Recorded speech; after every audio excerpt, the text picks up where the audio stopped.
இந்த வீடியோவில் வந்து 10th சோசியலில் இருக்கிற இந்த ஆங்கிலேய ஆட்சிக்கு எதிராக தமிழகத்தில் நிகழ்ந்த தொடக்க கால கிளர்ச்சிகளில் வேலு நாச்சியாரை பற்றி பார்க்கலாம். வேலு நாச்சியாருடைய காலம் வந்து 1730 1796 வரைக்கும். ராமநாதபுரத்தோட அரசர் செல்லமுத்து சேதுபதி இருக்கார்ல, அவருக்கு 1730 வந்து பிறக்கிறாங்க இந்த வேலு நாச்சியார். மன்னருக்கு வந்து ஆண் வாரிசு இல்லை, அரச குடும்பத்தில் பிறந்த ஒரே பெண் வாரிசு வந்து வேலு நாச்சியார்.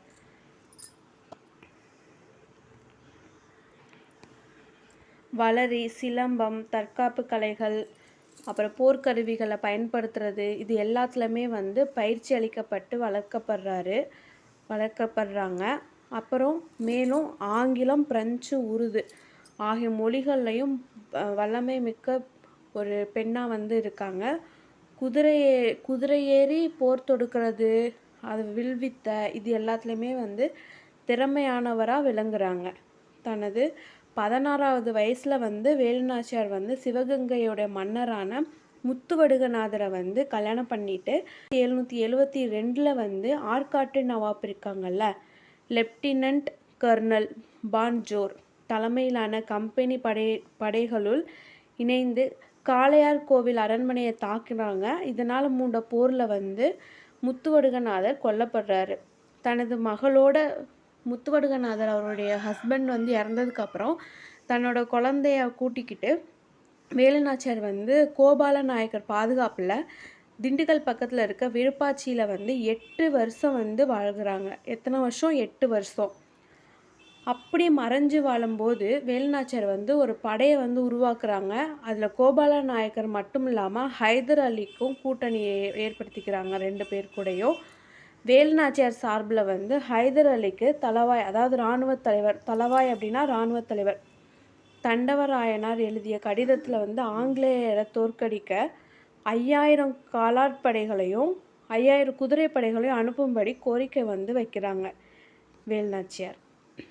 வேலு நாச்சியார் வந்து உருது மொழியில் தனக்கு கிழக்கிந்திய கம்பெனியோடு இருந்த பிணைப்புகளை வந்து கடிதத்தில் வந்து எழுதி அனுப்புகிறாங்க.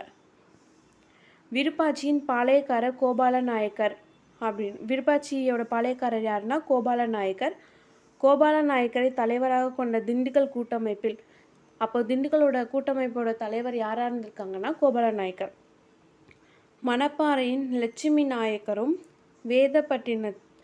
தேவதானப்பட்டியின் பூஜை நாயக்கரும் இடம்பெற்றிருந்தனர். தனது நட்பை வெளிப்படுத்தும் விதமாக ஒரு நல்லுறவு குழுவை அனுப்பி வைத்த திப்பு சுல்தானால் கோபால நாயக்கர் ஈர்க்கப்பட்டார். கோயம்புத்தூரை மையமாக கொண்டு பிரிட்டிஷாரை எதிர்த்த அவர் பின்னாட்களில் கட்டபொம்மனின் சகோதரரான ஊமைத்துரையோடு இணைந்தார். அவர் உள்ளூர் விவசாயிகளின் ஆதரவுடன் ஆனைமலையில் கடும் போர் புரிந்தார்.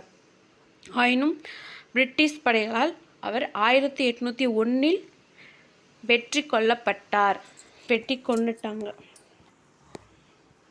இது வந்து பாக்ஸ் கொஸ்டின். விருப்பாட்சியோட பாளையக்காரர்னா கோபால நாயக்கருடையது. அடுத்து வேலு நாச்சியாரோட தொடர்ச்சி.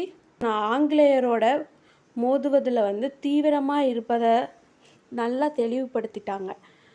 அப்புறம் அவங்களோட மன உறுதியை பார்த்த வியந்த ஹைதர் அலி வந்து திண்டுக்கல் கோட்டை படைத்தலைவராக இருந்த சையதிடம் அவருக்கு வேண்டிய இராணுவ உதவியெல்லாம் செய்யுங்க அப்படின்னு சொல்லிட்டு ஆணையிடுறாங்க. அடுத்து வேலு நாச்சியார் வந்து பிரிட்டிஷாரின் ஆயுதங்கள் வந்து எங்கெல்லாம் குவிக்கப்பட்டிருக்காங்கன்னு பார்க்கறதுக்காக ஒரு உளவாளியை வந்து நியமிக்கிறாங்க. கோபால நாயக்கர் ஹைதர் அலி இராணுவ உதவியோடு திரும்பியும் சிவகங்கையை வந்து மீட்டெடுத்துடுறாங்க. மருது சகோதரோட உதவியால் மகுடமும் சூட்டி முடிசூட்டி அரசியாக வந்து இருக்காங்க. இந்திய நாட்டில் வந்து பிரிட்டிஷ்